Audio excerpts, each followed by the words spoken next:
Christmas was good. My folks are still in the Philippines. They get back today. And they're just like 50-50 US, 50-50 Philippines? Tagalog? How do you say the language? Tagalog. Do you guys speak that? Nah, bro. I only know the food. Like pancit? There's just like a super sad situation I run into because holidays or whatever. Yeah. Like Thanksgiving, Christmas. Everybody's speaking Tagalog. I'm just sitting there eating. No. They tell jokes. Everybody's laughing. I'm like, Oh, must have been a good joke, y'all. devastating. Dude, so let me tell you about the story of the dog. Documentary. I was like, dude, that's hell yeah. fucking genius. So I went back to that same place that we hunted, and I got it to crawl up in there with me. And it's like a young girl in the office, and she was like, hey, can I pet that dog? I'm like, yeah, Can I pet that dog? Can I pet that dog? And I hear the boyfriend on the phone be like, Get left. I mean, you can hear the little beep. So, do you want these lav mics on me? Yeah. What if I put them on? Oh my god, the magnets are so strong. They're so strong. they're fucking. Why are they so strong? Because they. Like, can I not like mic them? Boom. You know what I mean? Ooh. No. Because I want audio. Where What it would be like. am I going? Inside, outside? I think something like that. Okay. Little triple mic action. It's too much. Let's do it so that they're like equal. Maybe on the other side or something, so that's the same, but the other way.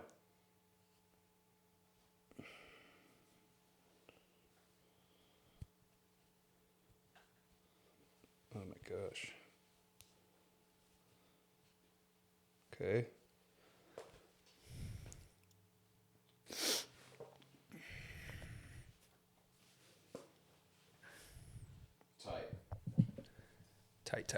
Tight. We're good here.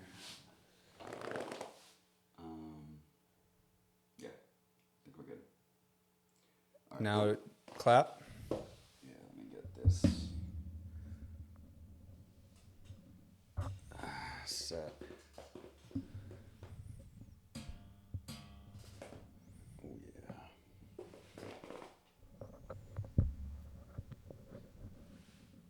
Oh yeah.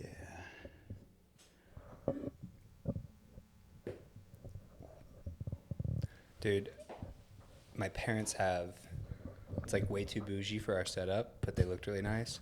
It was like two end tables, not terribly different from that. Looked a little bit more antique, but they had like a marble top. And I was like, man, that's what we need.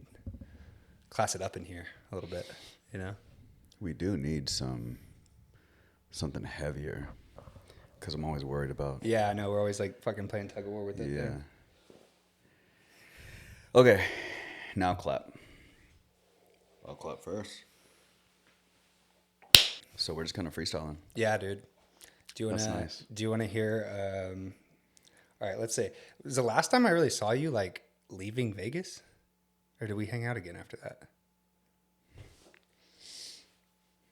I guess there was that week in the gym. There was like a week in between at the gym.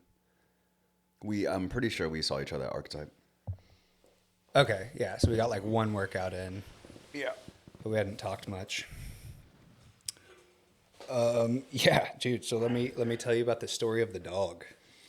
Oh shit. Yeah. Okay. Bro. So I wanted to just try to like go kill a deer after our other kind of failed hunting trip, right? And it was the week of Christmas. So Oh, this is the dog. the dog. Yeah. What was it? You remember? I remember you said something like, "This is episode 3 of the dog." I got that from Patty. And Yeah. he like made a comment and he was like, "Oh, dude, I got to stay tuned for the documentary." Documentary. And I was like, Yeah. dude, Hell that's yeah. fucking genius. So I knew that I was going to have the place to myself. And I was like, cool, it's before Christmas. No one's going to be out there. And I like talked to my dad and I was like, cool, I'm on my way out there. No one should be there.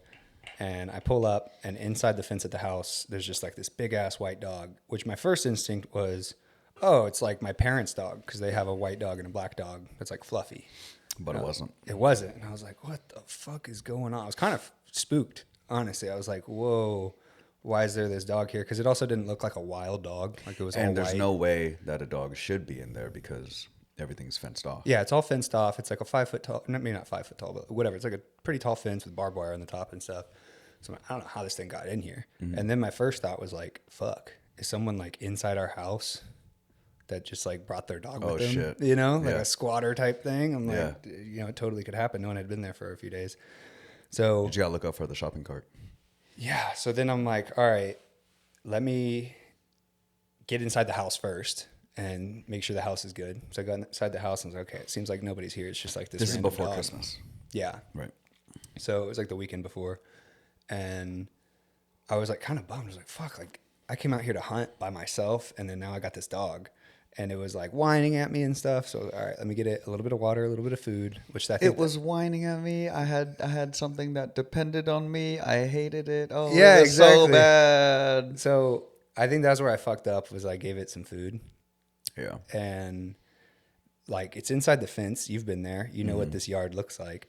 So I'm like, okay, it's inside the fence. I'm just going to go hunting and deal with this once the sun sets, basically.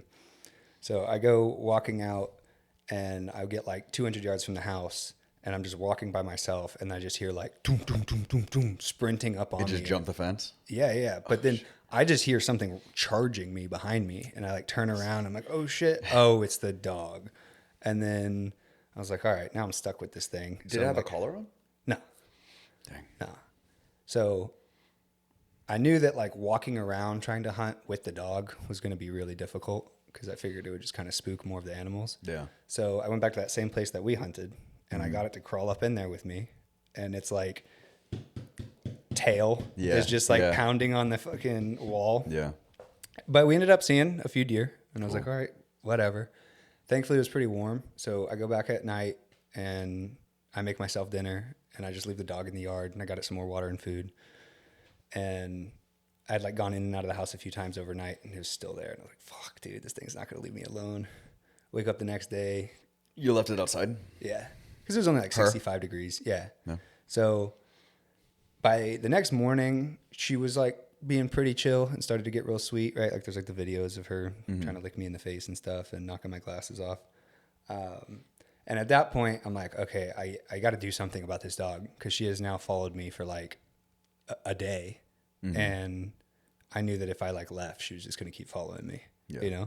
So I get everything cleaned up and I'm like, all right, I found a vet 30 minutes away. I'm going to take her to the vet and just see if she has a chip.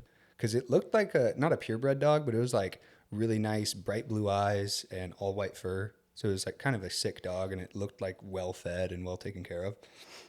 I go to the vet, had to wait. I'm thinking I'm going to go to a small town vet in the middle of the country on a Saturday. walk right I'm going in. to walk right in and get seen. No, Yeah. I walk into like a shit show in the lobby and there's all these people waiting. And so finally get them to check the tag. And right around when the vet was scanning it for the tag, there was a young girl in the office and she was like, hey, can I pet that dog? I'm like, yeah, Can I for pet that sure. dog? Can I pet that dog?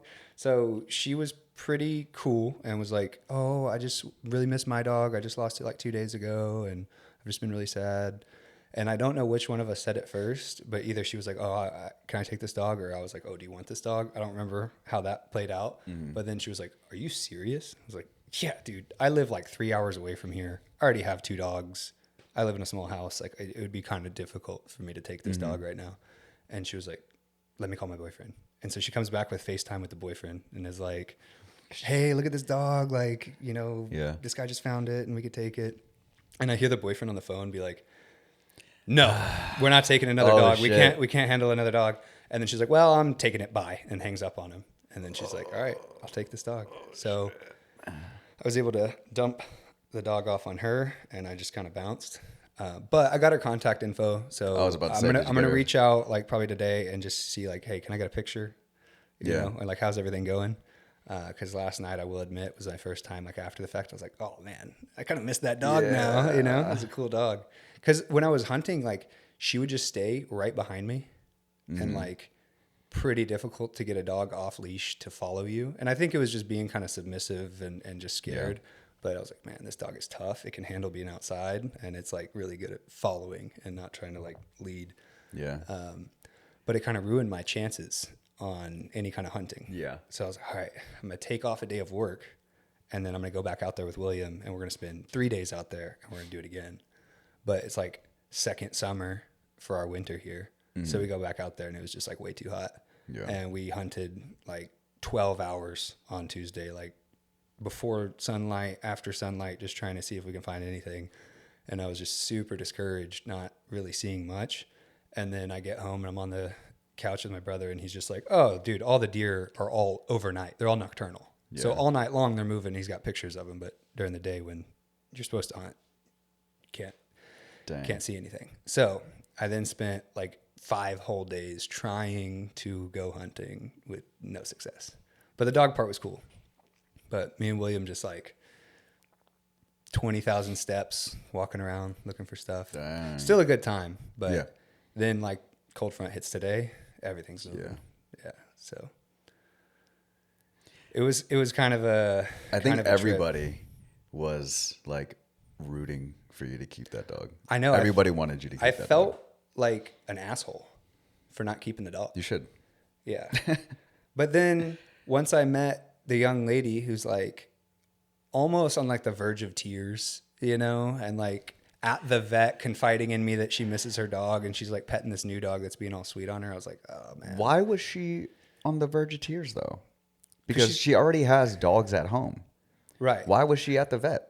She was there with her sister getting her sister's bunny rabbit checked for something. Oh, okay. Which also added to the chaos in the lobby and Yeah. So she wanted something to cuddle, I guess. But the thing Text her right now. Text her right now. You'd be like, hey, can I get an phone's over update? there. The Fucking go get it. This would be sick. Yeah. Oh. It's all right. How centered were you? Move it a little bit. Just follow me. Just follow me. Just move the whole thing a little bit that way. Done. Okay. Oh. No, You're worse than Coda, bro. What Fuck. made me feel better about it was the dog was so sweet that like you could see the dog licking all over me, but it would have been like that to any other person. Mm-hmm. So that's what made me feel a lot better. It was like it was just a sweet dog. Yeah, you need a text her, and you need to get an update with the dog, how she's doing, and make sure that she still has her, because That's when I'd be a huge asshole, right? you would be a super fucking asshole if the story ended up playing out like she brought the dog home, boyfriend didn't want her, Yeah. and then they ended up taking it to a shelter or some shit like that. For sure. I would hope that she would reach out in that situation, but I did just message her. So hopefully she can get back to us before we're done and we can get That'll be sick if we can get live. adorable live picture update. of the dog on the couch or something like that. Yeah. But like one thing that the vet said when the vet was checking, I was like, oh, this is a super healthy dog, and her nails have been clipped within the last 6 months. So it's somebody's dog. That was why I felt so bad. But like, you know where we're at. We checked with our neighbors. It wasn't the neighbor's dog. And it's like, all right, now you're talking miles. Yeah. You know? And it's like, I can't go around the hill country pulling up to people's gates and being like, hey, is this your dog? You know? Got a dog here. Yeah. So I did feel bad on that. But like, my last test with the dog was, all right, I'm going to take this thing to the vet. And at that point, I did accept like, okay, this is going to be my dog now. Right? Like, I wasn't taking it to the vet about like, oh, I'm going to get rid of it at the vet. It was like, okay, this is the start of me figuring out what to do from here. And I think like taking it to see if it got chipped, if it has a chip in it. Yeah. In her is definitely a good move. Yeah. Like, do your dogs have chips? Yeah. Yeah. And that's like, maybe I'm not knocking you if you don't have your dogs chipped, but if you really, really care about your dog and if it gets out, you want to get it back, you're going to get it chipped. Right. So that was kind of my logic, was like, okay, if this is someone's like precious pet, they're going to have a chip in it. Right. Yeah. We have all our dogs are chipped, and we have collars with like air tags. Oh, wow. Yeah. So if it's around an iPhone, you could find it wherever. Nice. Yeah. Are your dogs runners? Yeah. Oh, really? The sheeps are. Yeah. Benny. He's chill. Yeah. I feel like as the older dogs they get less inclined to run away. Some Yeah, she's have it in them. super chill. She's gotten out the front before, and they're like, Benny, come on. She's like, what? Oh, okay, my bad. You know, because she old as fuck, man. She can't. Yeah. Half deaf, half blind. Dude, runners are stressful. I've had several dogs like that where it's like a second a gate's unlocked or a front door is open and they're just gone. That's And why we have those like gates. You know what I mean? Yeah. In the front because they be running. Pete got out twice. Did I tell And you then about that? are they the kind that would they get out and come back? Like do they No. circle back or like they're just gone? Nah, Yeah. they would be fucking gone. Pete got out twice, and this was at our old spot on a pretty busy road because we were like right in front of a school, you know, in that area. And he got out the front, and literally the only reason we were able to catch him is because he had to stop and take a shit. So we caught him. Did you just like pick him up mid shit? Yeah. Oh, nice. Dude. Yeah, because he has a collar, you know. So we fucking grab him, hold on to his collar, fucking death gripping it. Yeah. Having him finish because I want to get shit on. Well, he did shit on the vet like last week though. Out of like being nervous at the vet or something? Yeah. Typically he's fine. But we took Pete in to get like, you know, re-up on vaccinations or whatever. And then they took him back to just draw some blood or something like that. And I think he was like a bit, I don't know, spooked or pissed that they were sticking him for the vaccines. And whenever they took him back there, they were trying to draw his blood, and he, you know, wasn't really having it. And he ended up freaking out and just shitting on him. So like, I'm sure they deal with that all the time. for sure. Right. Also, we were supposed to bring a stool sample, and we couldn't, you know, to test for like heartworms or some shit. Okay. But they got their sample, so it worked out. Oh, nice. Yeah. Oh my gosh. Now, when you're getting a dog stool sample, can you let them do their business and then go get it? Like Yeah. you're cleaning up your dog, Yeah. like in any Exactly. kind of public place? Okay. You don't have to like Catch it. Follow them Yeah. around. I couldn't imagine trying to do that to my pet. I forget who, maybe for Benny or Pete. No, I think it was like maybe Benny or Fiona. They asked for a urine sample. Then you have to follow them around. They asked for it. We ended up not getting it for whatever reason. I think they did some other tests and it came back or whatever. But I was like, how do I get this? And What is the technique? yeah, and then their advice was to follow them around in the backyard, wait for them to, you know, get in position, and then slide a ladle underneath them to collect the sample. Remind me to not have soup at your house. You know what I mean? It's Bro, it's soup disgusting. season. I'll be having a lot of soup. So the kind of like final test was, I'm just going to leave the ranch. Yeah. I'm just going to leave this dog and I'm going to kind of like see how that goes. I knew I wasn't going to get away without the dog. I just wanted to kind of test it. Right. So I'm like pulling away from the house and I just got this little white dog trailing behind in the rear view. Oh, just hanging out, you know? She's following And you? yeah, and she's just following along. Oh. But then the next step is I got to get her in the car. Yeah. And this is like not a wild animal, right? Like it But clearly was you don't someone's know. pet. Like it sat and it would shake. So like it had some commands. you Yeah. know? But I think being willing to get into the hunting blind is one thing. Me giving it some food outside of the house was like pretty chill. There's a lot of distance and stuff. But also like she probably didn't even know what I wanted her to do. You know, I'm just like patting on my car seat, like, come on. Yeah. You know? Yeah. And the other thing that I was dealing with, like from the first start that I saw the dog was like, I don't know this dog, right? Kind of had like a little bit of a square head like pit bulls do. And I've had several pit bulls and they tend to be potentially dangerous, right? Potentially aggressive and like oftentimes super sweet most of the time, but they can kind of snap. I'm sure you've seen that with your dogs, right? They can kind of snap. Yeah. So I didn't know this dog. And then I'm like, I'm taking this dog to the vet, but like, it's not really willing to get in the car. So I'm like, how do I approach this? She wasn't? Not immediately, no. Okay. So it just took me like 20 minutes of trying to like coax her into it. And then eventually she like seemed kind of calm and I was like, fuck it. I just scooped her up, threw her in the back seat. And then after that, she just curled up in a ball and like stayed really scared, I think, during the car ride. Yeah. But like as soon as I got her to the vet and the other people there, like they fucked with the dog. They liked it, you know? And the first thing the vet said was like, oh, she's so comfortable. Because she was just like laying on her side outside the office. Nice. But that was my last test to like, how much is this dog going to follow me? And it was 100% going to follow my car. And it's like, I may be a piece of shit for dropping the dog off on someone else. Time will tell, you know, but I definitely couldn't just leave it out there because I was like, this dog could survive here. I'm sure. Like there's plenty of dogs that probably live out in the country just doing whatever, but like it's up against coyotes. Hear those all the time. We've been having a lot of coyotes at the ranch. Yeah. And then just in general, like it was about to get cold. Yeah. You know, and I'm like, I don't have it in me to leave this thing out here like that. No, you definitely weren't. So I hope that I get a response during this recording just to see like, oh yeah, everything's good. Here's the happy dog at home. Yeah. But that would be devastating if she's like, oh yeah, I had to. I'm optimistic. Dude, if you could have seen this dog, it was all white, had like a super fluffy tail. It looked like it had like some spots, right? Like some kind little of black, a little bit, but like it looked like a combination of like an Australian Shepherd and like a Great Pyrenees. Great Pyrenees? No way. It was pretty big, dude. But it was like short hair, right?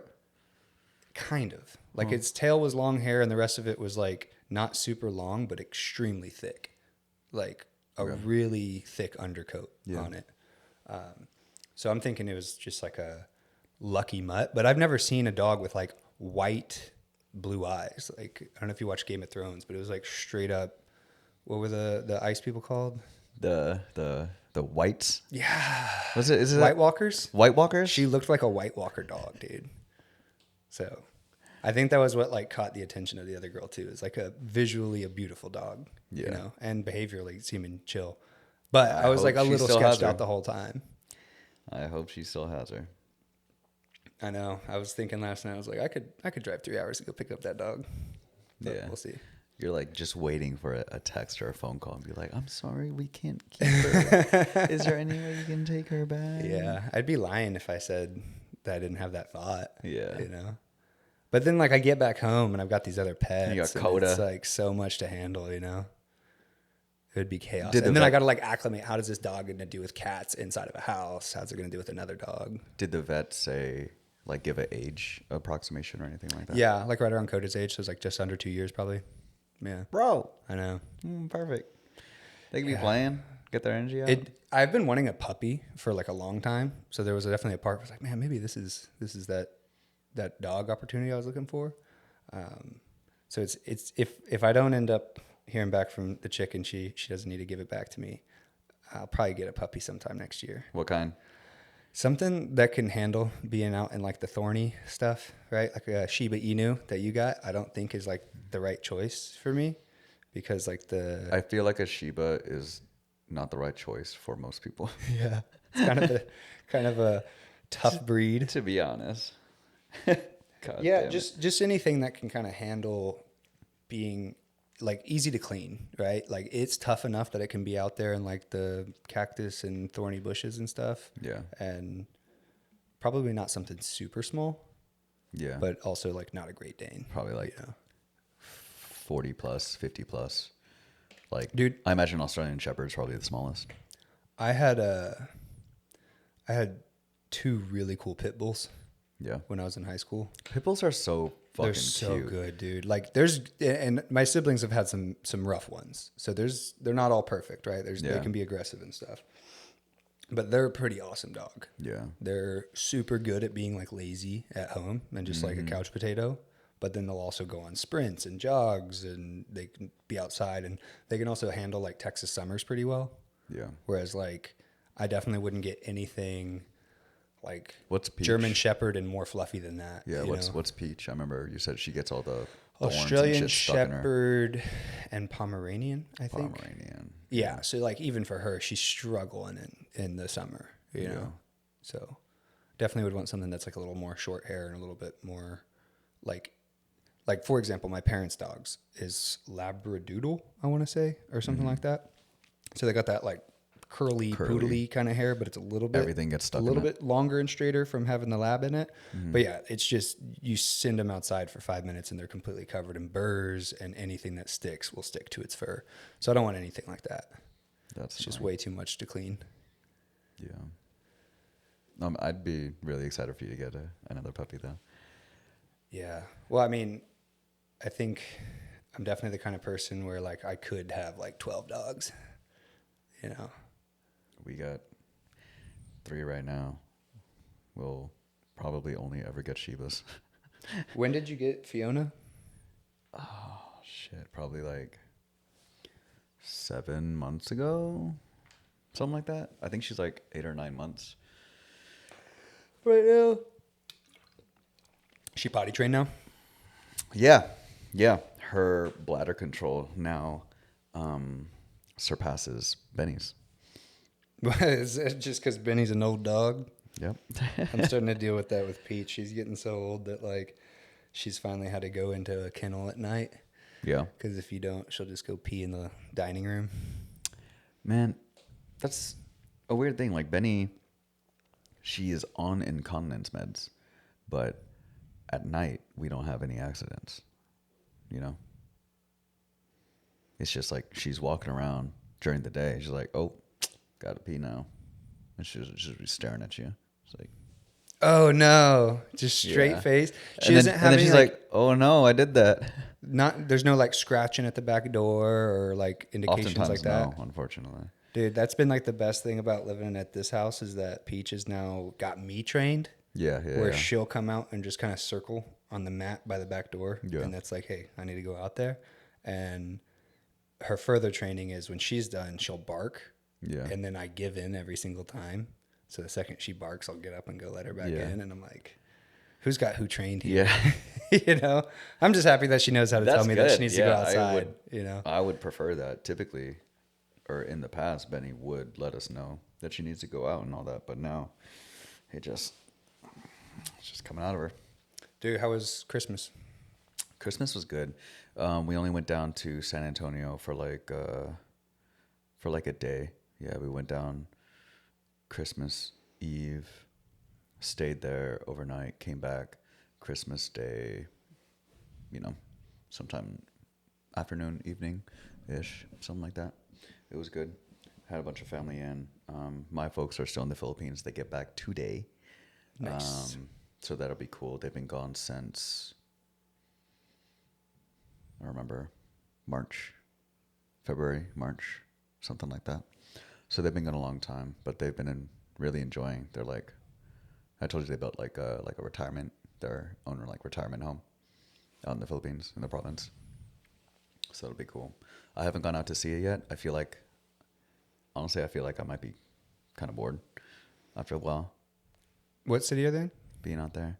It's called, the region, it's called like Nueva Ecija, and so think like 2.5, 3 hours east of Manila. Is it on like the main island or is it just like another island? Because I feel Yeah, like the Philippines yeah. is like hundreds of islands or something, right? Yeah, big one. So And they're just like 50-50 US, 50-50 Philippines? doing whatever the fuck they want, man. Yeah. Yeah, they're retired. So they spent, So it's like semi-expat life in Philippines, but just like not full-time. yeah, because they still got their house here, or in San Antonio. And I go and like, check on it whenever I'm down there for the most part. But they're coming back December 29th. They wanted to spend Christmas out there. They had a great time. And they'll be back here for like, I don't know, up to 6 months probably. If they feel like they want to go back sooner, they will. If they want to go back later, they Is will. it Tagalog? How do you say the language? Tagalog. Do you guys speak that? Nah, bro. I only know the food. Like pancit? I literally only know the food and like, I love you and dumb shit like that. But Megan knows more. She probably could speak it if she was like pressured into it, but she understands it. So we have like, Do your parents? My parents, yeah. Yeah. Yeah. So there's this like super sad situation I run into because not everybody, there's still a lot of family I have that still live in the Philippines, but we were able to do the whole like sponsorship thing and brought a lot of family into the States from the Philippines. Takes like 20, 25 years kind of thing. So over Damn. time, we were able to get a lot of folks in. And there's a super sad situation that happens at my house when we have a lot of extended family over. Everybody's speaking Tagalog. Me and Megan are there for like holidays or whatever. You know, Yeah. like Thanksgiving, Christmas.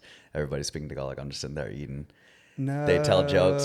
Everybody's laughing. And I'm like, Oh, must have been a good joke, y'all. devastating, It dude. fucking sucks, dude. I gotta learn. I'm so shit though. I have. So I gotta learn Tagalog and I need to learn how to swim. Those are both very Filipino activities. For Yeah, sure. it's awful. Because I've known some people that are like same thing here in Texas with like Spanish speaking families, and they just like happen to grow up with like parents that didn't teach them in the house or whatever, and then they have extended family and like their grandma, they can't even talk to their own grandma because they don't speak Spanish, and like I've heard that sucks and it hurts. What caused that? Just like the fact that you guys were here and you just grew up in Texas as a normal. I guess so. Texas Yeah. kid? My older brother, he understands shit more than I do. Yeah. For damn sure. Megan pretty much understands all of it. Tagalog, there's like a lot of different languages or like dialects and stuff. And she might get bits and pieces of other ones, but mainly Tagalog. Is that the main language? And English, I think, is an official language of the Philippines too. Both are. I think so. And there's just like I know about all these like Spanish names of like last names, right? Yeah, a lot of 'cause we got Filipinos have fucked like, by Spain for, yeah. you know, a Does while. any of that still linger? Or is it just like the names of shit in Spanish? There's a ton of Spanish in Tagalog. oh, so, like, really? Ton, yeah. Yeah, so Oh, sick. Mikael will come over, or, you know, he has come over, and my parents will be speaking Tagalog, and he'll pick up bits and pieces just because he knows some Spanish, too. So is Tagalog like a mixture of whatever ancient language was there? Yeah, and then whatever. just morphed over time with Spanish from the Yeah, Spaniards.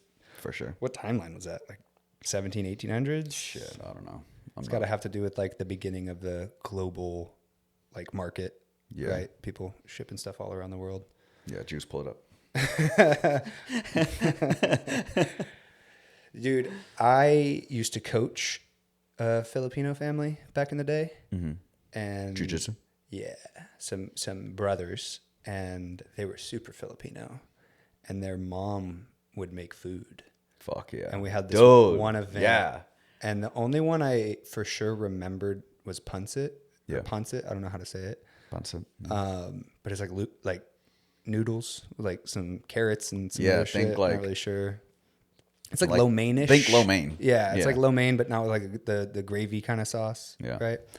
And then this was for like a kid's birthday party or something, but like 500 little egg rolls. Lumpia. Yes, dude. Yeah. So that was my first time getting like real homemade Filipino food. Yeah. And I got to like take like one of the pans, Like a whole dude, foil pan and or I like some mixed shit? in. There was like some fried rice, and I like mixed it all in together, and I ate off that shit for like a week and a half. It yeah. was so good, and I haven't had good. it in a long time. So. Really? Are there any good spots here in Shit, town? y'all need to come over. Oh, Our you house. guys can make it. Yeah. Oh shit. Yeah. Dude. Megan cooks all the Filipino food. I don't because I cook a lot. You know, I'd be chefing.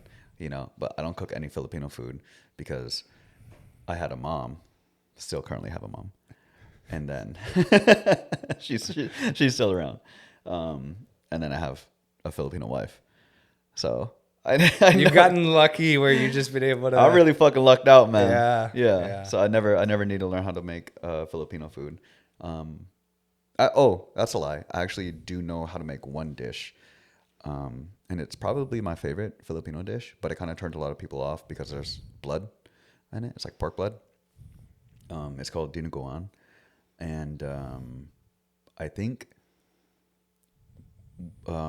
like families, whenever kids are growing up, they tell their kids that it's like chocolate meat or like chocolate stew because it's so dark, you know? But that doesn't even sound good. You know? Like just call it what it is and then have them eat it. Yeah. You know, because chocolate meat doesn't sound good at all. I don't know why that's better. So is it like a But it's really pork good. blood sausage or what? It's not sausage. Think like a braised pork or like, yeah, braised or like stewed pork in pork blood. It sounds gross, but it's fucking good. And it's like super like black and dark, you know? And then you eat it with rice. And rice is like nice and bright and white and fluffy. So it's like real contrasty. It's real yin yang. It's like us, bro. It's us. Damn, dude, I couldn't imagine. Like my family's like big, right? And like when we have family functions, like it's hard to understand people in English. Yeah. I couldn't imagine being at a family function where you don't speak the language. That sucks. Yeah, it does. It does suck. Is there like, and then there's a thing where like everybody speaks English too, you know. Right. But when everybody's together, they kind of default to Tagalog. Yeah. So then the shitty situation happens where like they see me not knowing shit, and then they're like trying to explain it in English, and it's like explaining a joke. Yeah. You know. So it sucks. Yeah.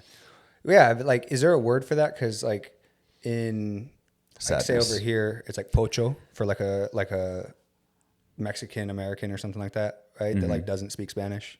What is it in the Philippines? Oh, I don't know. Because like in Thailand, it's like farang, Mm-hmm. right? Farang means like guava fruit, and that means like the white on the inside of the guava fruit. So like Mm-hmm. white is farang, you know. So like I was That's farang, funny. but then I also had a bunch of friends over there that like they'd be Thai mom, European dad, Mm-hmm. and even if they speak Thai, they don't speak it the same kind of Thai, and there's like this big kind of cultural block for the farang or like half farang.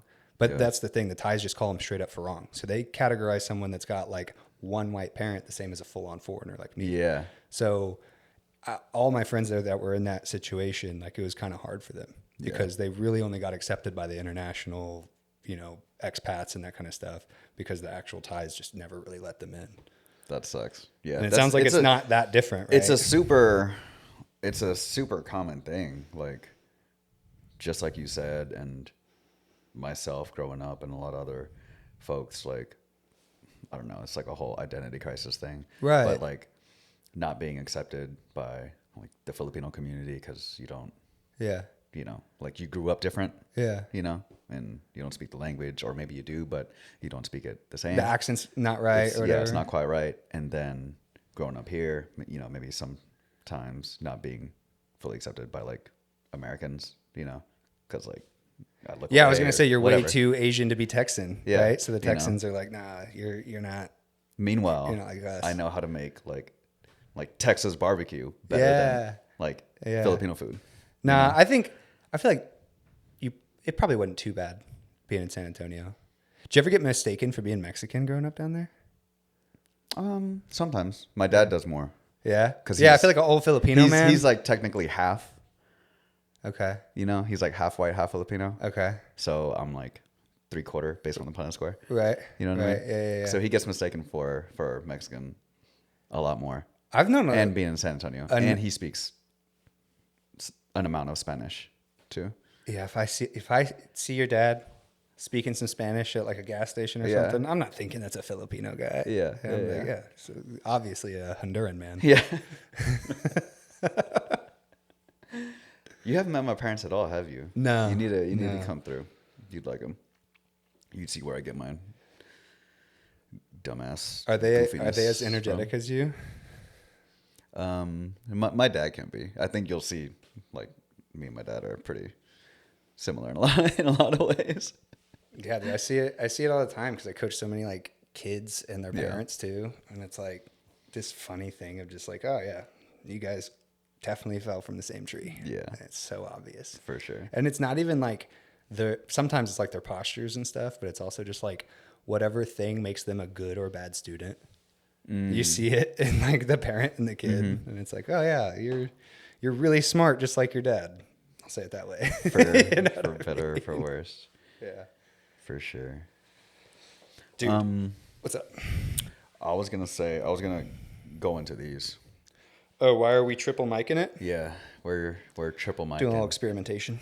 Experimenting. So, y'all have seen in Andrew's episode, yeah, when we shot in Vegas at his spot, and Destiny's. Potentially with Destiny's. I didn't even. Oh, and I haven't even got to that yet. Yeah, we'll have to see how that one went. We'll see. Yeah, but I found in post with Andrew's episode, one of these mics. I think it was the black set. There was like a weird glitch with it. So since this is just like a solo pod, not solo, but you know, I feel like us is solo. We don't have a guest. We can do whatever the fuck we want. We're just freestyling. We don't really have much of a plan or much of a like agenda that we're going to. We're just kind of catching up because it's been 3 weeks since we shot, which is super odd. But I figured while we're here, we can throw these on and I can do some testing to see if we need to call any audibles or make any alternates for when we do mobile pod. Yeah, for our travel pod stuff. So that was such a fun trip though. Vegas. I know. I feel like while we were there, sometimes those kind of trips are like, it's like a vortex, you know, like you're just this thing to that thing. I mean, especially that Thursday where it's like, oh, we go see Janice win Nogi Worlds, get super hype, like pretty early in the morning. Yeah. You know, and then figure out the logistics of like, all right, go back, film with Destiny. Got to eat. Yeah. Shoot a pod with Destiny. Go to UFC BJJ. And that was pretty sick too. Go after. It's really cool getting to be there in person. We did do predictions for that. You want to do any recap of UFC BJJ? Trying to think of the big dubs on that one. The big L was our boy William got his rib popped in round 1 against Ronaldo Jr. Yeah. So shout out to Ronaldo. Got the middleweight title. I'm sure William will be back for vengeance on that one. For sure. Andrew, as always, Andrew got absolutely destroyed. Got the first round sub yet again. Yeah. And that one was cool. I didn't really go into this on like the breakdown on like specifics for that matchup. But when I saw they got into 50-50 and Andrew didn't extract his leg because he's really good at getting out of leg entanglements. Oh, I was like, oh, he's going to counter him. Yeah. And he was just kind of biding his time until he knew he was good and he could get him back. So I got to witness Andrew's first heel hook submission in 2021 at the World Series of Jiu-Jitsu. And his reaction was pretty much the same. Similar, Yeah. The stakes were was so like, much "Holy lower back shit." then. But we had like, you know, it was 2021. So leg locks were still they had kind of been figured out, I would say. But like a lot of the athletes hadn't really applied them, right? Like that was Andrew's first time getting one because he hadn't really focused on them before. And that wasn't a big part of his game. And so he was just super hyped to get a heel hook. And then after that one, he's like, I'm never doing that again. But then I guess it was earlier this year, he had a match on Who's Number One against Fabiuri. And he heel hooked him. And I was like, oh, man.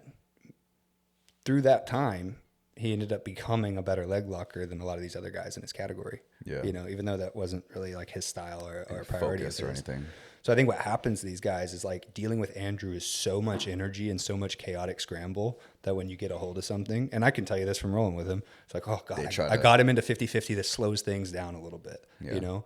But you got to be a world-class leg locker to be able to keep him there and put breaking pressure on him, you know? Yeah. Like, I think back to CGI 1, if Owen and Flanagan could have, like, kept Andrew in a 50-50, he's the kind of guy that probably could catch the heel, you know?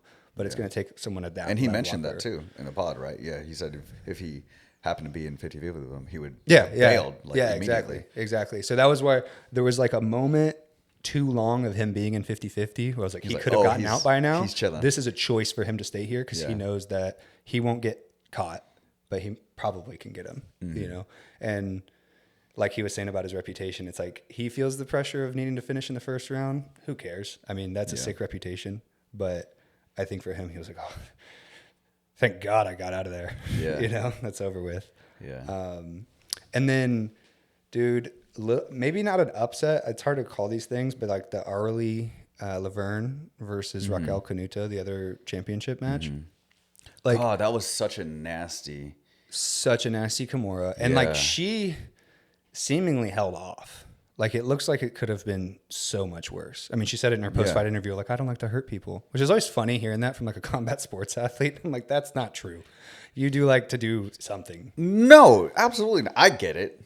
Okay, I guess you do have that kind of attitude. Yeah. Like the gentle heart kind of thing. But it's like, bro, you're doing jiu-jitsu. You're trying to win. So it's not like you can say that you're not trying to hurt them. But I get it. You're not trying to like ruin their career, make them have surgery, send them to the hospital. And I honestly, the control she showed in that was great. When you said that, I was just thinking, I was like, maybe I should try to win more. Yeah, for sure. For sure. But like, I don't know if that was like an underdog situation. I think a lot of people just don't know Arlie Laverne, because I hadn't seen her until her first appearance on UFC BJJ. So it's not like I was like educated about where she was at. Yeah. And I feel like, you know, Raquel and Renato Canuto have kind of been like the face a little bit of UFC BJJ. So I think that put maybe not more pressure, but like more kind of clout on Raquel. And like, she deserves it. She's super devastating and she's really good. And maybe just say of like maybe a sleeper of Laverne, where like people just didn't know who she was, but she looked pretty solid. Yeah. And then doing some like division math, when Bella Mir beat Rana Willink in the post fight, she was like, well, Raquel's kind of my teammate, my friend, whatever she said. She's going to defend her title tonight. So I'm going to let her be the reigning champ for as long as she wants to. And then I'll try to take it later. But then Raquel lost. So in my eyes, Bella Mir should go up against same weight class. Arlie Laverne, yeah. Oh, okay. I didn't. So and I don't know if beating Rana Willink was the contender matchup for that. Yeah. I think there's probably someone else that's already been on like a Fight Pass or a UFC BJJ card that could be on that as well. But as far as the production goes and the storyline, I say give Bella Mir the shot. Yeah. You know, she's been 2-0 on their last 2 UFC BJJ performances, and there's not a ton of people in their divisions right now.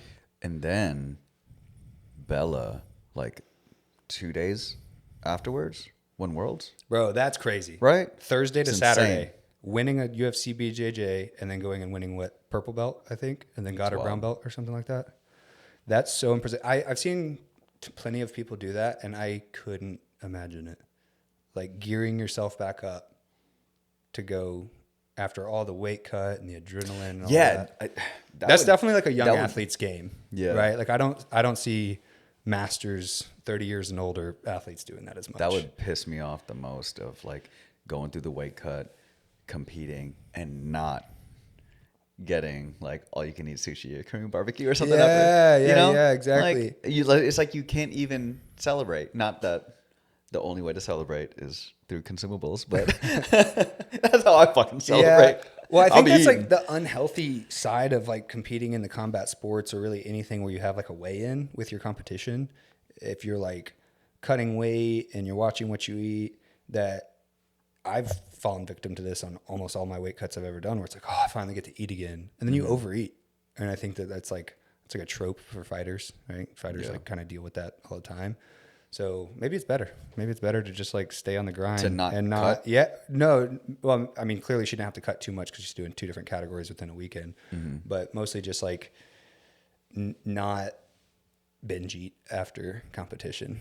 I think not binge eating. Yes. But like the most famous UFC fighter right now with that is Paddy Pimblett. Yeah. And apparently I think he's even changed his ways. What are those swings? Do you know? I think they used to be worse. He's a lightweight. That's 155 pounds. I've definitely seen Paddy pushing 230. You know what I mean? I think so. I feel like I've seen him definitely over 200, right? Making it a 45 pound. I hate this guy. Yeah. I think the UFC is in need for more stars. I think that they had like Paddy's good, right? But if you're in the MMA community, there's a lot of critique of who he's fought to get where he's at. He kind of had an easier path, you know? Yeah, I've seen some stuff like how much of that was his choice versus, you know what I mean? What the UFC just gave him. Yeah. Right? Yeah. For sure. But there are easier and tougher paths, right? Like Cody, tough start. One UFC fight and he had to fight that Chinese dude. super tough, like Yeah. 30 fights or whatever, you know? So I would say that guy's still a tough fight for Patty. Yeah. Rongzu or whatever. Yeah. So, and then what were other major matches? Landon Elmore, that kid, Big Slime. I don't know what he said post-fight, but I feel like he needs a title, Yeah. right? I don't. What's his weight? Should be like 145. Man. And I don't think they And have a he's like- champion. Is right? he 18 or something? I think he's a little older than 18. Okay. But he's young. I mean, Yeah. I've seen him from when he was like 15, 16 for sure. So yeah, he's probably 18, 19. Yeah. But Do you have anything to say about the Formiga matchup? my correction. Yeah, I remember you got for a lot sure. of Okay, a lot of hate. all right. First off, First off, I don't know shit about shit. That's my excuse. first I'm off- hella casual. I didn't realize how undersized Pinero was going to be. First off, Okay. So I think that was a huge factor. I think I definitely could have done more research on Formiga because his people came at me for not knowing his credentials. Which is great. That's shout fine. Out, shout out. That's Formiga, fine. Shout out. And to clarify one of my points from the prediction, I wasn't saying that it's just a MMA guy or just a UFC fighter. Right. My point specifically was I think that UFC BJJ is going to take well-known and top grapplers and put them against former UFC fighters. Whether they have credentials in jiu-jitsu or not, they're just trying to do, I think, a little bit of the story of like retired fighters jumping into UFC BJJ. That was my point because there was two of those kind of matchups on the card, right? Yeah. Same thing with the Hebrew heartthrob and Andy Varela. Oh, I forgot about that. Yeah. Shit. It's kind of a lose-lose situation. Yeah. I don't think anyone's happy with that. Yeah. I think kinda that sucked. it's, what was that, Robbie Maloff, the Hebrew heartthrob? I believe so. Yeah. I mean, you break your finger like that in a match, there's not much you can do. You don't want to be the guy that just forfeits, right? People would really, they would hate you even more if you forfeit for a broken finger. So I don't know what You he can't owed. tape it, right? I in think the it was corner? like 90 degrees sideways. So Oh. I think that taping it wouldn't help.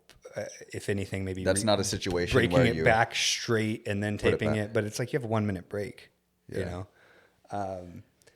And then my prediction was that it's going to be like an MMA fighter who's willing to scrap with Andy and Andy doing some Andy Varela shit, which he did. Yeah. He definitely did some Andy Varela shit. But now that it's over, when we were there, we were like right next to the commentary and they were going hard against Andy. Like, oh, what is he doing? He's just sitting here flexing and he's not going for the submission, which I totally get. I just don't know what else they expected. Like most of Andy's matches have antics, you know? Yeah. So once the guy broke his finger and Andy knew that he was in no danger from the guy, he's just trying to like get his viral moment, I guess, Yeah. which I think he kind of got. I mean, sure. But- Yeah.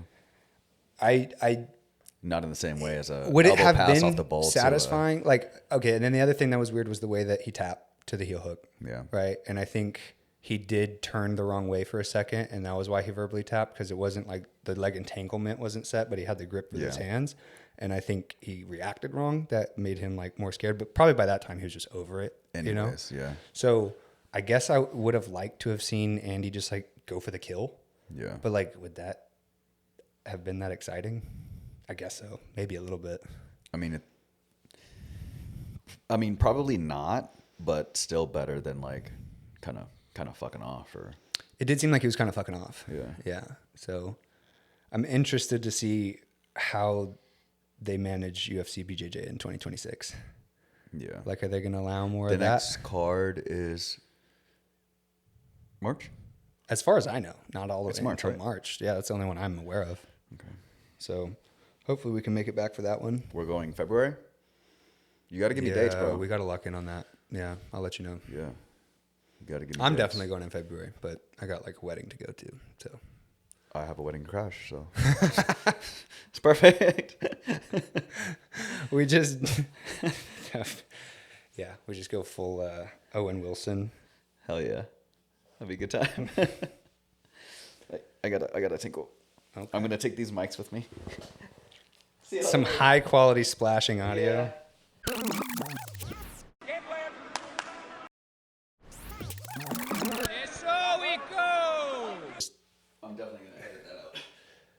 Yeah. Yeah. Yeah. Please don't put the sound of you pissing. Yeah, in. I'm definitely gonna edit that. We don't need to be super professional, but Yeah. I think like that's starting on that type of content. I don't think that we, I don't think that we want to go down that rabbit hole. At least not yet. Not yet. Yeah. Well, I mean, we got to save something for the Patreon. Dude, and shout out to everyone that has followed us on YouTube. For sure. Got our first 100 subscribers. That's huge. Thank you so much. Took a while. Maybe not. You know, it is what it is. Yeah. I heard Chris Williamson, he does all these cool, like, different types of content. He's doing, like, a year-end thing. He was doing, like, a podcast with some old buddies of, like, when he started it. And his buddy brought up a time where Chris was like, oh, if I could just get to 100,000. And then I was at, like, 4 million. So he had, like, a checkpoint in mind that, if I can just get there, I'll be happy. So I think it's kind of like that, where it's like, yeah, maybe 100 feels good, and then it's like I don't think it's ever going to feel more satisfying than 100. You go more than that, but then you're just going to keep chasing the dragon from there. But I appreciate the support. We both appreciate the support. It's super nice to have people try to engage with it, try to listen.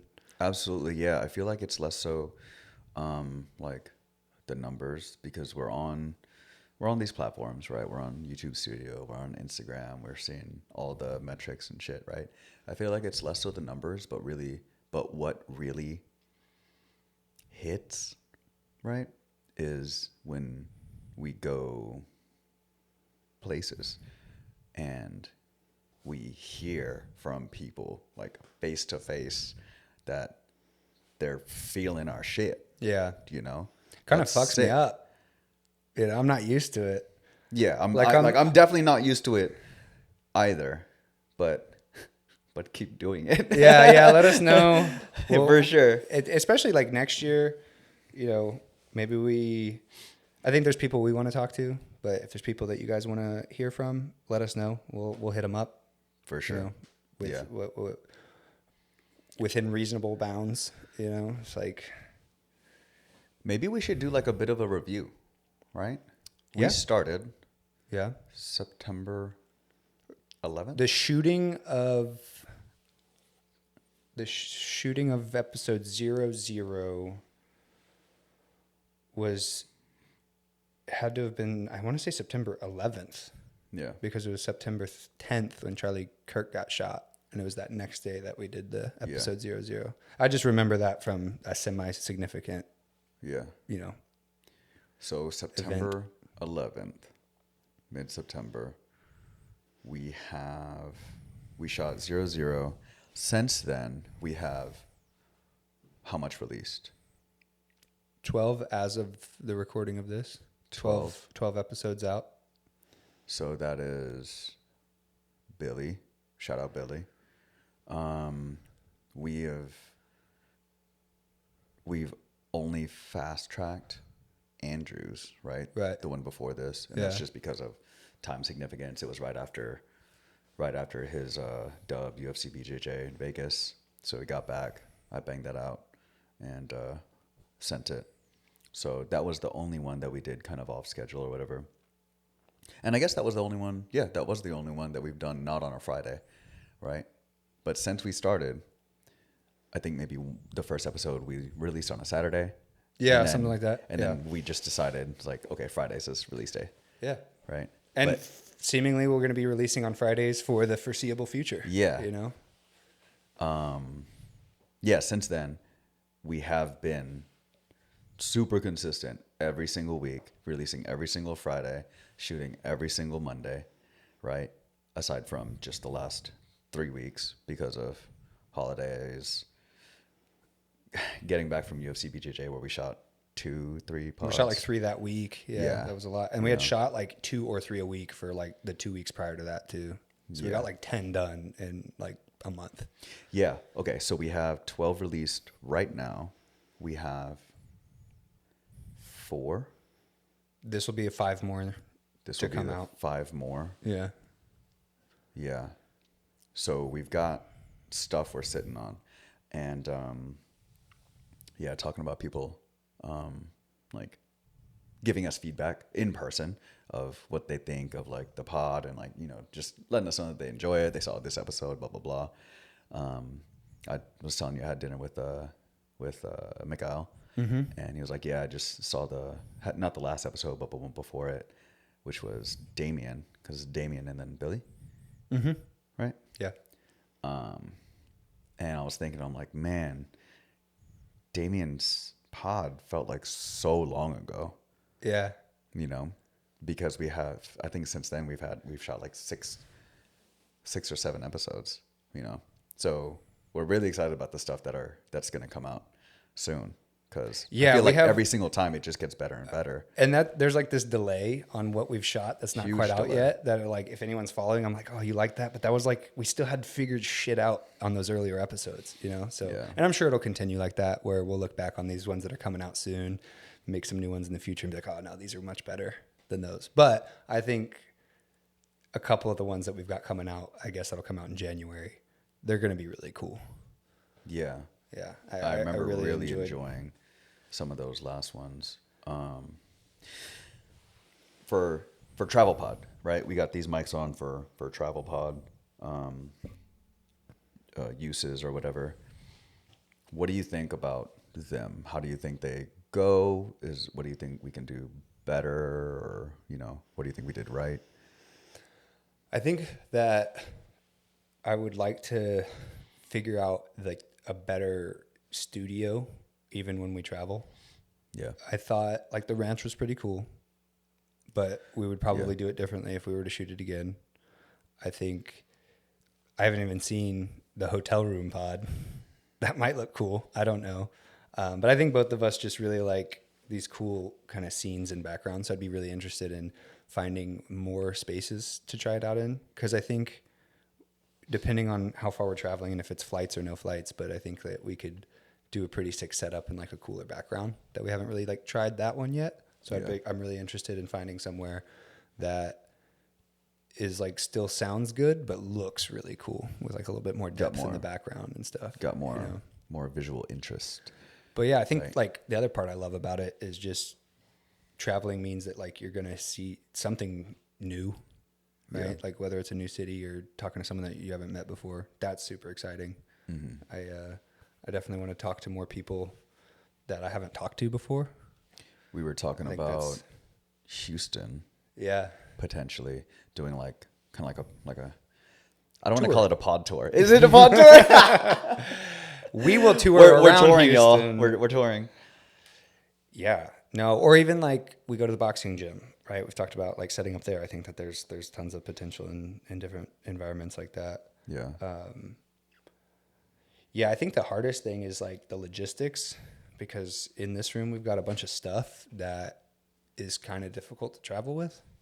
So I think that we're just going to need like more boxes and like figure out easier ways to like check baggage. More Pelican cases. Yeah, exactly. Or condition one, you know, I can work with whatever. Yeah. Pelican. Well, condition one. What I was thinking about is if you want to help, even though we've only done like a dozen episodes, we've had a finance guy, a whiskey entrepreneur, a comic. The comic was sick. Go check out episode 12. Billy Sherman, super funny guy. So I like the variety we've been doing. Yeah. I want to interview a lot more UFC fighters and professional grapplers and stuff.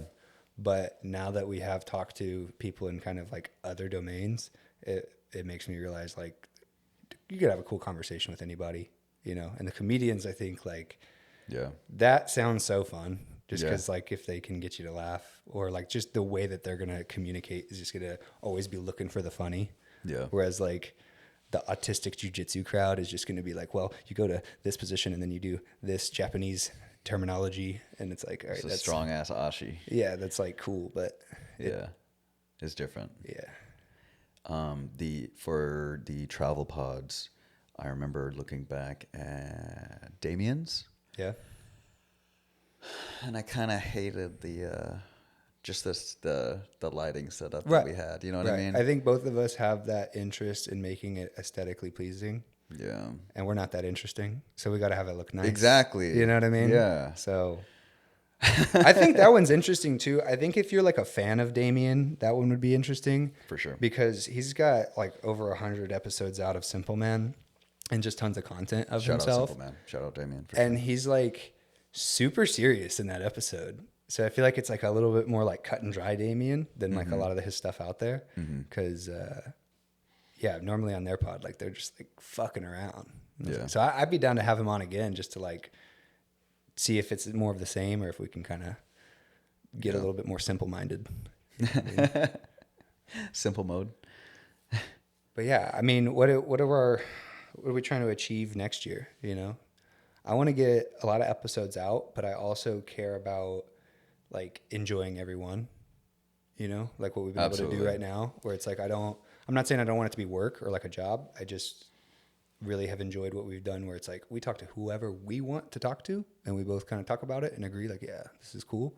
And there's also, I'm already noticing how much it's like people we want to talk to, that it's like, it's hard to figure it out and it's hard to coordinate with everybody all the time. I think that's like probably one of the biggest lessons learned this year was like how hard it is to schedule this stuff with people.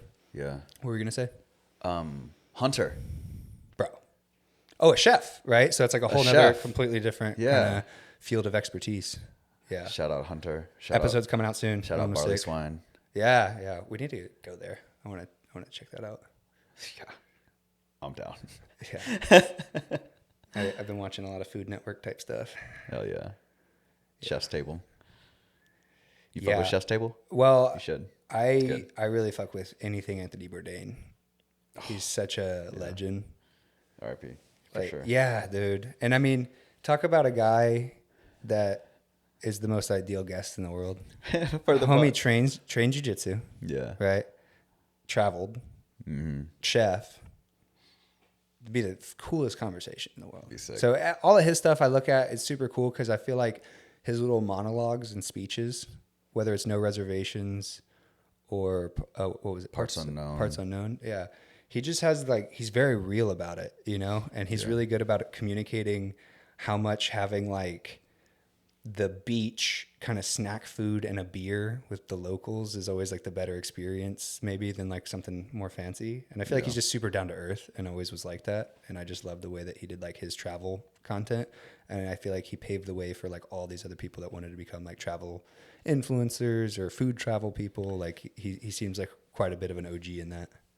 Yeah, I read recently, just, I don't know, something came up on Instagram, and it was a quote or like a concept of his, and he said that something along the lines of going to a place with no plans generally yields like a better time. You know what I mean? Because it's not like strict, like us in Vegas, you know, strict itinerary. Not that we had a shit time or whatever, but strict itinerary going here in 2 hours. We go here, and then we have only 30 minutes, and we got to go here, got to go here, got to go here.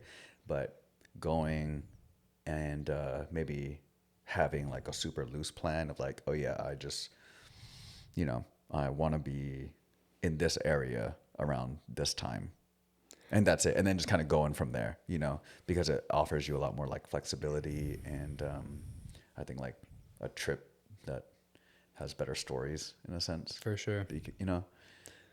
Yeah, I never grew up this way, but like I've maybe vacationed with one or two families as a kid, or like I've definitely seen like the itinerary vacation people, and like I couldn't do it. Where it's like, oh, we're going to go wake up at this time, take this bus to this place and take this hike. And then when we get back from that and it's all like pre-organized, like I think if you have a really sick vacation planner, that could be really cool. But yeah, I'd rather enjoy my time when I'm off and just, especially I think with what you're talking about hits the hardest in like international travel. Yeah. I think like if we were in Vegas and we had no plans, I've been to Vegas with no plans enough times that it's like, it's all right. You know, Vegas is expensive too, but like, maybe not third world country, but like a cheaper country that's international travel. That's super fun to just go out and like, I've done that in multiple different countries where it's like, well, I don't really want to eat in this like kind of touristy area. Let me just go on a walk and I'll find somewhere. And then you find like some really good like jerk chicken and rice and beans in Jamaica. And it's like, oh yeah, that hits way harder than going to whatever, like the little tourist trap areas are. And that also comes with like the danger, right? Yeah. Like Jamaica is not it's not bad. It's just like it's different there. And I noticed that as soon as you're outside of the touristy areas there, it's like very poor and not meant for watch your tourists stuff that a bit much. Yeah. closer. Yeah. And like I totally got hustled the last time I was there. Yeah. Yeah. My cousin, bro. She like couldn't help but being like sweet, you know, get like the tour guide and then they bamboozle you into shit. And then they're like, now you need to pay me. And it's like, what? I thought we were hanging out. And it's like, nah, dude, this is my hustle. Yeah. Pay me. You know? Dang. I do respect that though. I love tourist economies. Like I feel like there's so much hate. Like for whatever reason, Spain has like a ton of anti-tourism like protests and stuff, you know? And I see places that like, they don't want to like maybe lose the heart of their town or city or whatever through the tourism. But I love going to a place that they know that they need the tourists for their economy. And then they give like really good hospitality. Yeah. It's always so fun. Yeah. You know? Yeah. I've almost exclusively traveled with like some kind of plan though. You know what I mean? You strike me as a very much like organized, plan it out kind of guy. Yeah. Like we have like order your Uber before you land kind of guy. Not quite. Not quite. That's definitely next level. But like when we're spending a lot of money to go to a place and we have things that we want to do when we get there, you know what I mean? So I feel like in a sense it would be almost a gamble to go to a place and like kind of fly by the seat. You could waste your That's the time thing, for right? sure. Yeah. You know what I mean? But if you're going and you have like shit that you want to do and places you want to hit, like maybe you can't get into a restaurant, you know, last minute that you want to go to, so you make a reservation, then you plan around that. You know what I mean? So I don't know. It's hard. I feel like there's a balance, but I feel like I think the way to do it might be planned for like a couple things and be in certain areas, and then you have time to explore within those, you know? I think for sure you got to do research, right? You got to know what are the options, because if you don't know what's going on, it's super easy to just like fall into what's most convenient. Because when you travel, you kind of get stressed out, you know? Podcast aside, did you have any like major lessons from this year? Anything you picked up that's like a new habit or anything like that this year? I got one. I'll start with it. Yeah, go. I don't help think you so. out. Every minute on the minute workouts.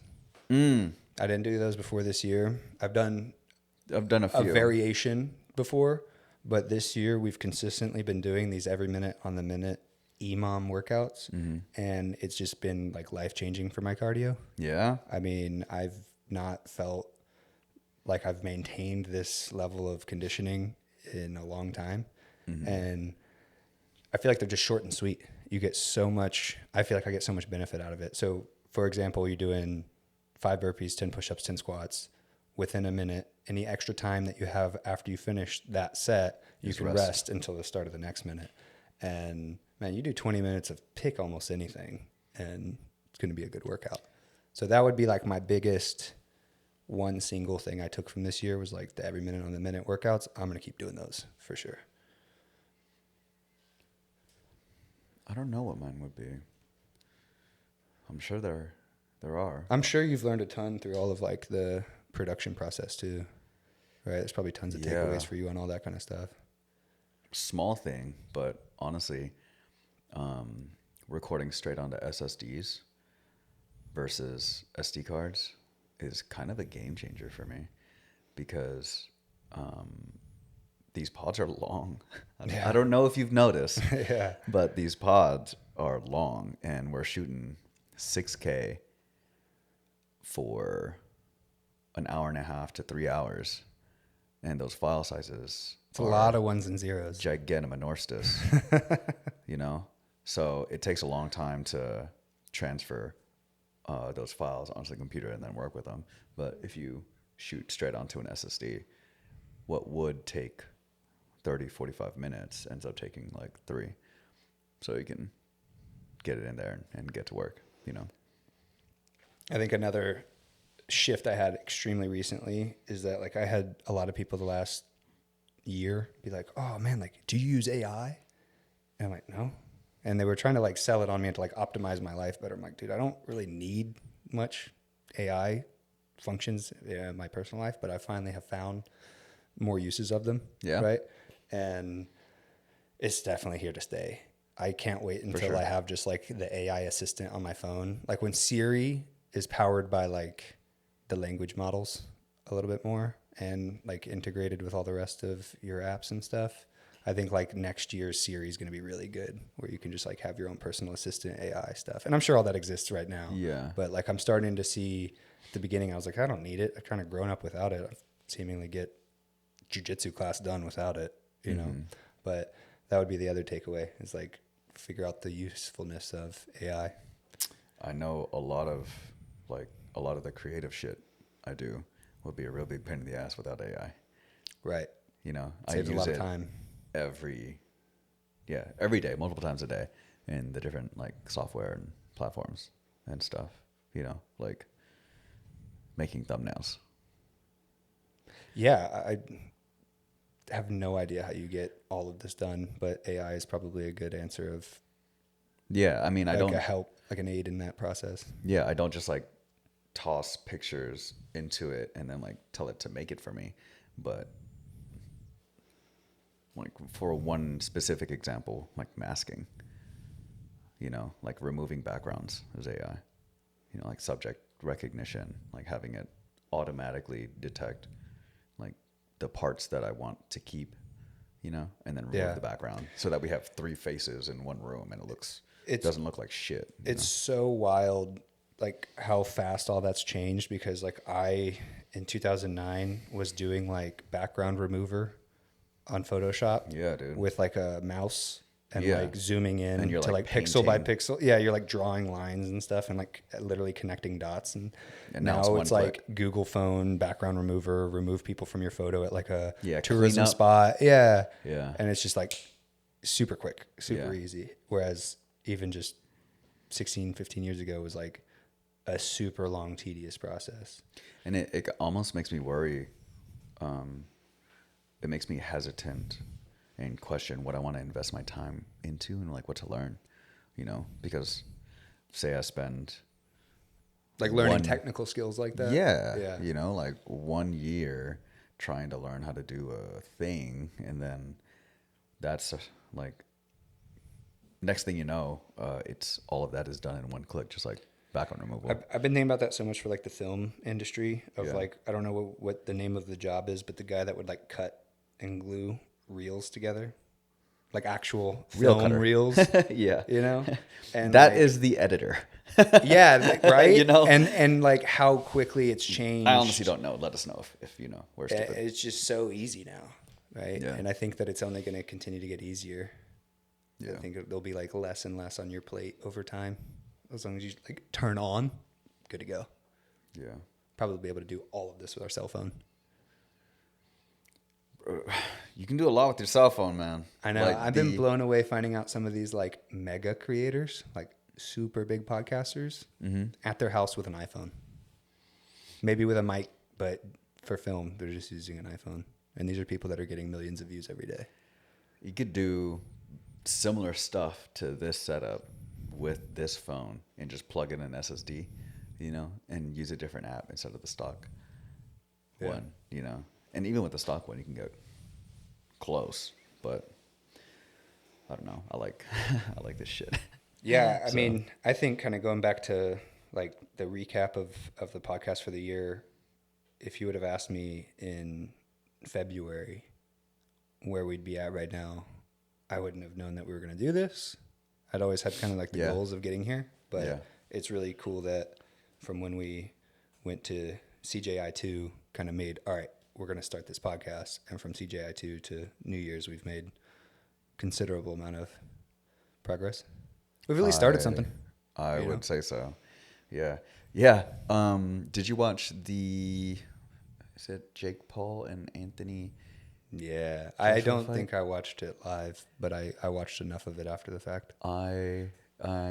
We watched it, and during the during the fight and or during the like post-match interviews, there were a lot of game plans called out, and every time it's just like it just comes out now. Whenever I hear it, it's just like game plan. Yeah, Game plan. I had to like hold my tongue on it a few times over the last few days where someone said it around me. And when we're together, if you say game plan, we're just both gonna be like, game plan. Yeah. Right? Like it's just gonna come out. Yeah. But then like if I'm not around you, that is like, what the fuck is this guy doing? Yeah. It's like a verbal. Is this guy schizophrenic? Like what? Game plan. Exactly. Game plan. No, we definitely need to like find a cool way to either encourage people to say it when they do post-fight interviews, or just clip out like a string of them or something. Yeah. You know, If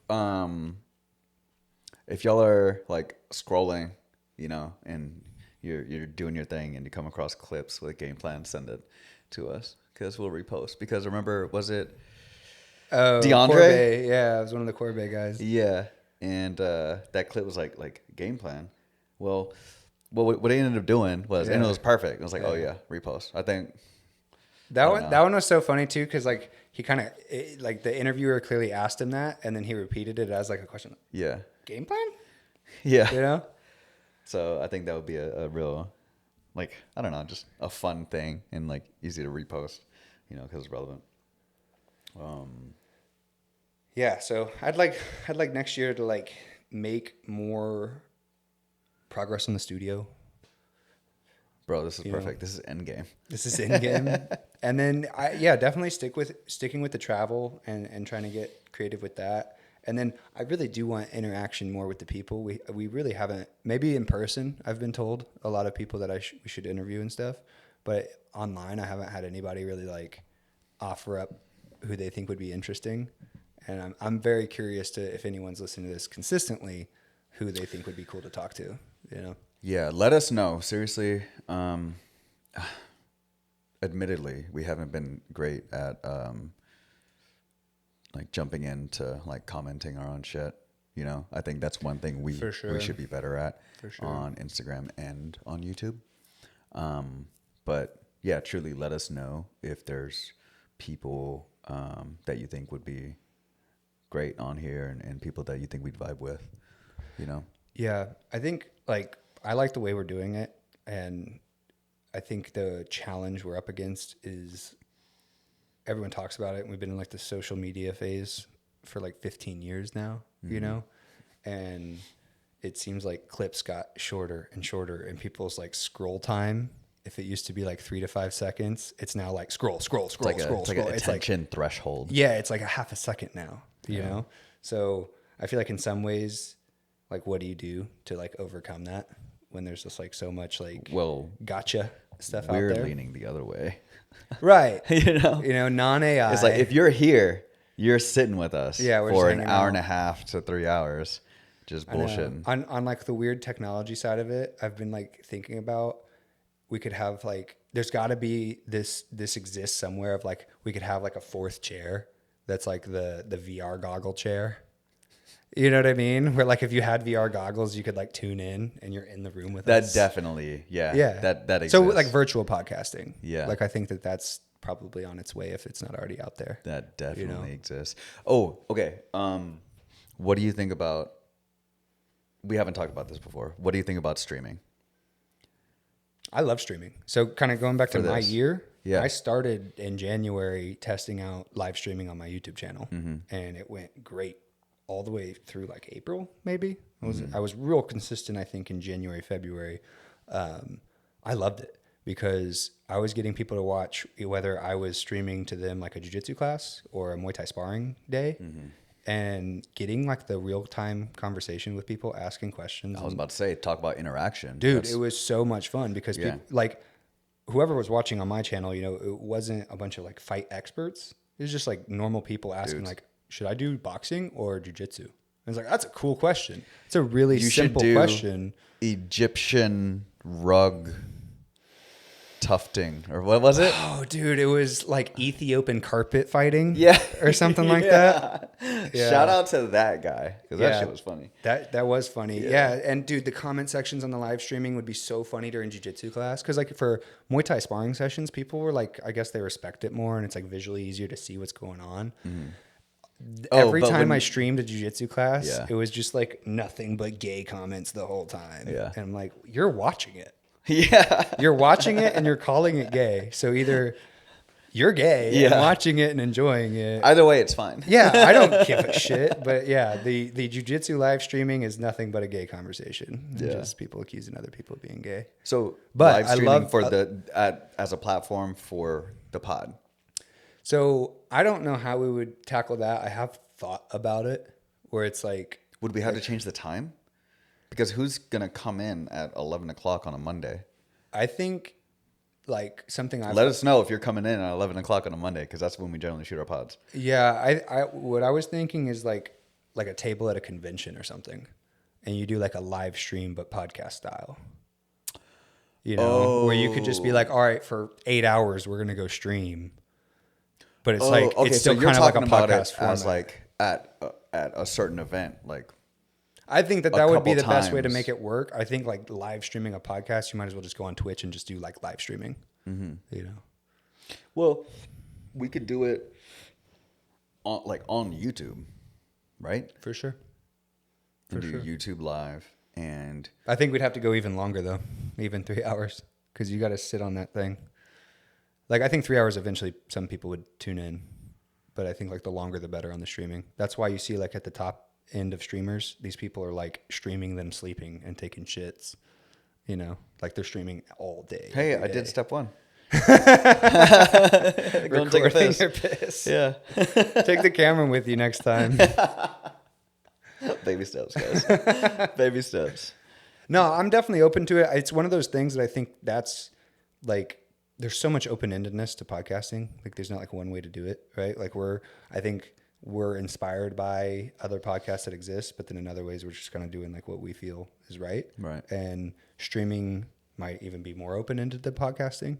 And I think that there isn't like a hard line between the two. Do you think there isn't as much value in streaming our normal pod and it only being 1.5 to 3 hours? Because then we have this, we stream it, and whoever's on there live, we have like the interaction, comments, whatever, if people fucking, show up. And then afterwards, it just lives on as like an episode. You know what I mean? I think that's definitely an option. It also seems like once we figure out the streaming side of it, it seems way easier.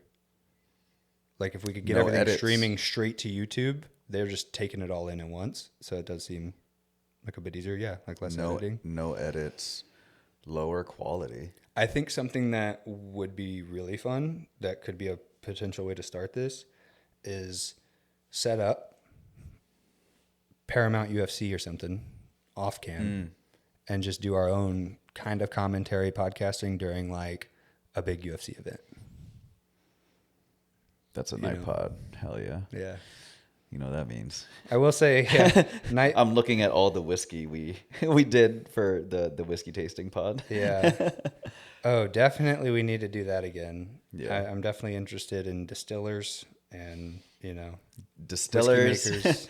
Brewers.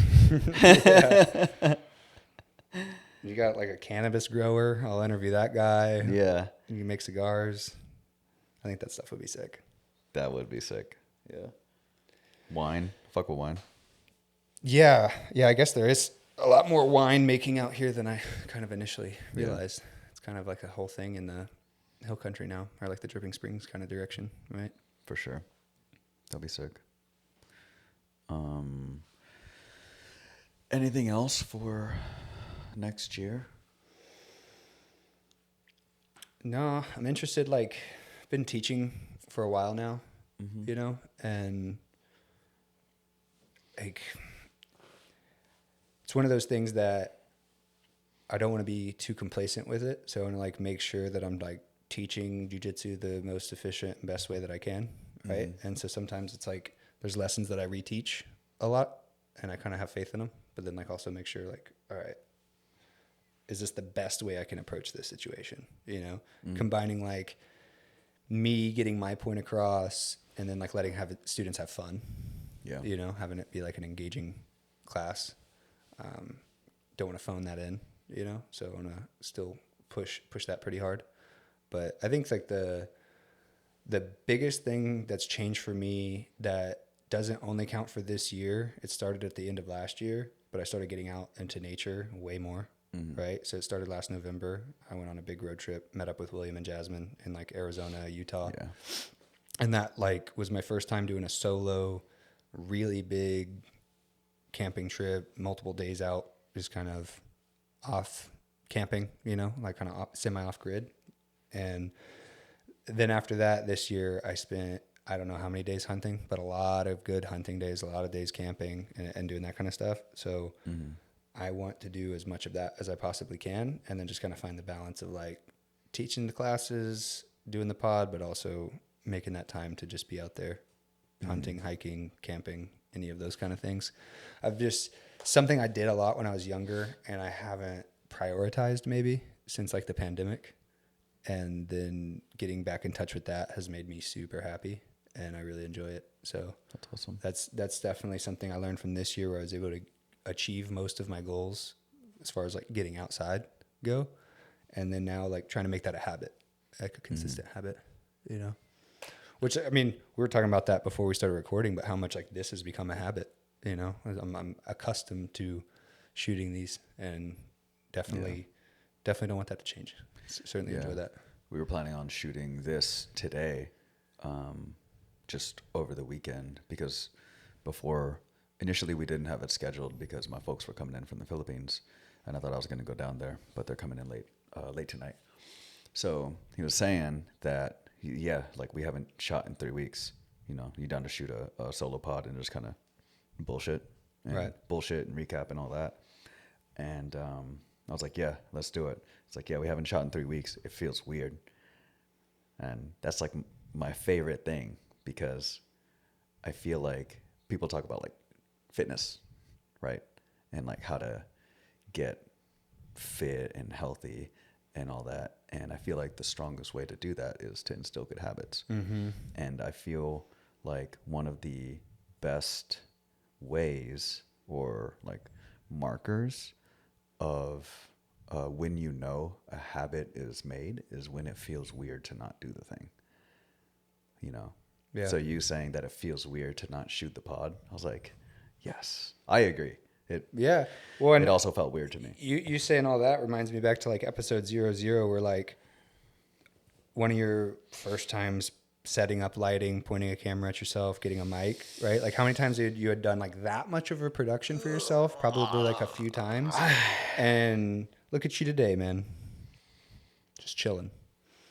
So I think for you, well, that's now I'm cool. Thinking about it. For me, I forgot my watch. I wish I could look at my heart rate right now because I've had it spiked. I don't want to say that I haven't like had that same evolution. But I have been like trying to do this kind of stuff for just a little bit longer. So in that first one, like I was still freaked out because it was like new and different, but I've noticed such a drastic change for you. We're like at the episode 1, you're like, oh, I don't want to be on there. And then like episode 5, you're like, all right, here's the light on my face. Yeah. So that's pretty sick. I look sick. Yeah. Yeah. And then I would say like the last thing I have to say, just kind of like for the year and more specifically like a recap for the podcast is like our ability to get shit done. Right? Like as like a team, we've been able to figure out each other's like strengths and weaknesses and build upon that in a way that's like productive, where it's like, okay, if I have like a weakness, I need to build that up or delegate that task off of the weakness, you know? Oh, that's what so you're I talking feel about. like I thought you were talking about, I was like, Wico needs food. yeah. When Wico needs food, he needs food. Learning funny things like that. But no, I just feel like I've been telling this to other people, like it's challenging to rely on someone and it's challenging to like depend on somebody. And I feel like we've at least got enough of a foundation here that like we can get stuff done. And for sure. Like as corny as it sounds, there's like, it would be so hard to do that with other people. You know what I mean? I've worked with plenty of people. I do work with plenty of other people. Yeah. And it's not always as smooth. Right. Yeah. I can say that like we have a solid like separation of tasks for the stuff that goes into all of this and putting the stuff out.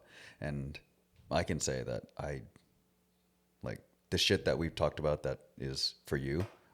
I don't think about it and I don't worry about it. And it's done. I think that division of labor is so You know? mentally freeing, where there's just like, at first probably anxiety of like, oh, like, are you going to take care of your half? Yeah. But then after like enough reps, it's like, yeah, you take care of yours, I take care of this, and we just kind of keep going. And if anything ever happens that's like actually time sensitive and one of us didn't do it for whatever reason, it'd be like, hey, yo, you know, like, is this scheduled for Friday or is this something for whatever? You'd be like, oh shit, I forgot. And like, okay, well, I do think that definitely falls into a category of my lessons learned for this year, is like the level of communication that we've had to maintain for this is something that I wasn't like accustomed to.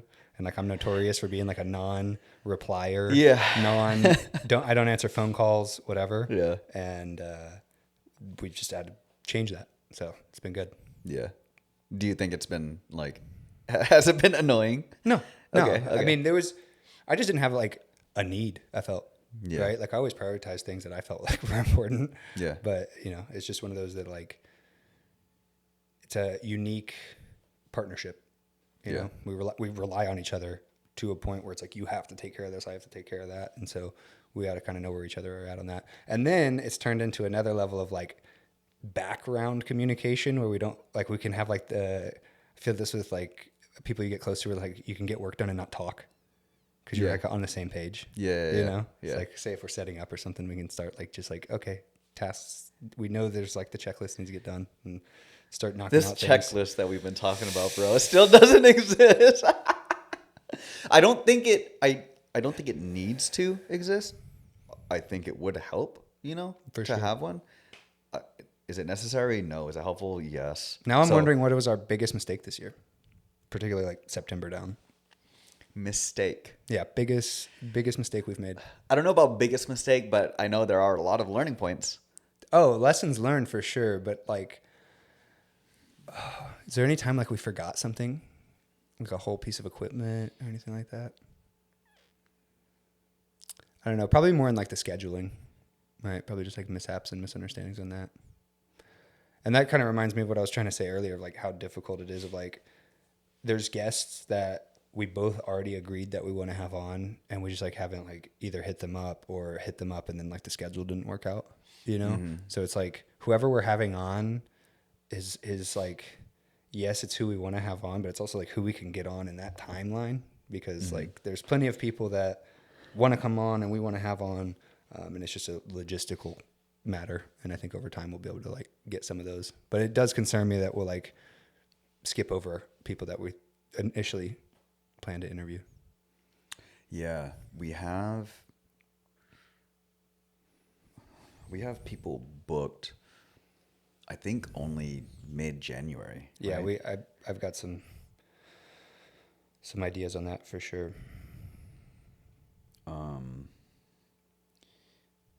Earlier, like I think in November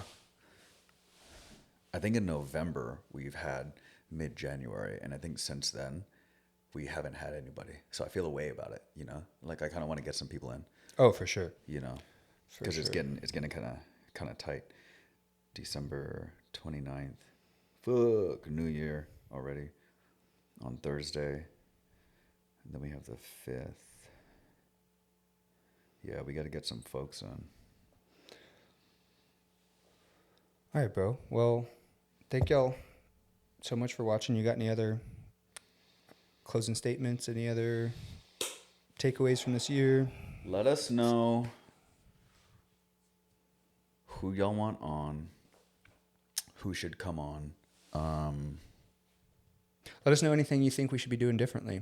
Yeah. We might not change. We might just do it how we want to do it. But if you have feedback, please let us know. Could be guests, could be style, could be length, whatever you think. Let us know how y'all feel about the travel pods, because it hurts me not having shit set up, and I imagine it's probably a thing that like only I care about it because I'm, you know, in the shit in post so much. But yeah, like just straight overhead lighting and, you know, shitty untreated walls for sound. It just seems kind of like ass to me. But let me know if it's as big a deal as it is in my head, or if it's like really not that big a deal. I feel like that would be valuable for me personally. For sure. Let us know. Thank you again for watching. We've got some really great episodes coming out at the beginning of next Really year. sick. Yeah. So definitely subscribe if you haven't done that already. And we'll be back with another episode every Friday. Let's go. Game plan. That was so crispy. That was so clean.